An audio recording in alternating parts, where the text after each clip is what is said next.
துளசி, என்னம்மா தனியா வந்திருக்க? தனியா தான் வந்திருக்கியா? சரி வா, உள்ள வா. அம்மா இல்லம்மா, வேண்டாம். வேணாமா? என்னாச்சு? அங்க வீட்ல ஏதாவது பிரச்சனையா? பின்ன ஓ மாமனார் மாமியார் ஏதாவது சொன்னாங்களா? ஆ? வேற என்ன துளசி, எதுக்கு இப்ப அழற? தியா தியா, தியாவுக்கு என்ன?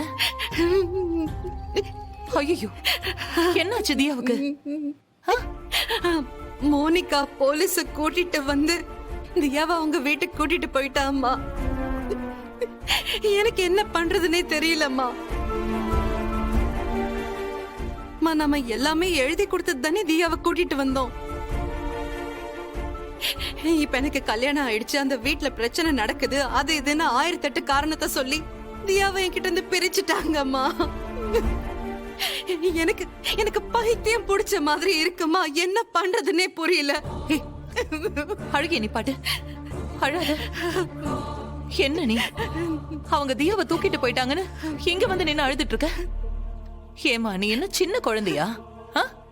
எல்லாம் உன் கண்ணு முன்னாடி தானே நடந்துச்சு. நீ தானே கையெழுத்து போட்டு கொடுத்த. அப்போ லீகலா அந்த குழந்தை உன்னுடையதுதான். நீ தான் அந்த அக்ரிமெண்ட்ல கையெழுத்து போட்டிருக்க.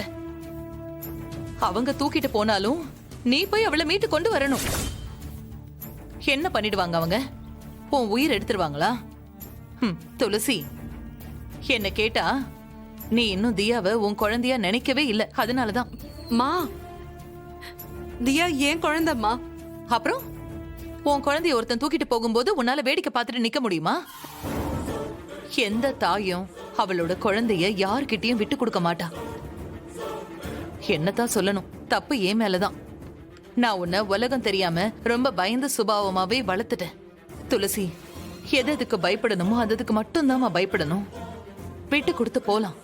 ஆனா யார்கிட்ட எதை விட்டு கொடுத்து போகணும்னு ஒரு அளவு இருக்கு.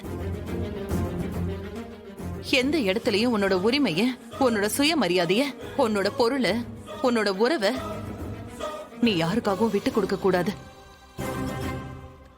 இத பாரு, இத்தனை நாள் நீ பொறுமையா இருந்ததெல்லாம் போதும்.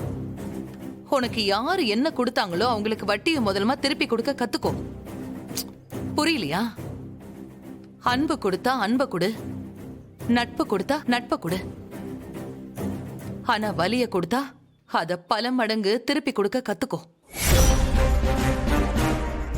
எனக்கு தெரியும் என் துளசியால எல்லாம் முடியும்.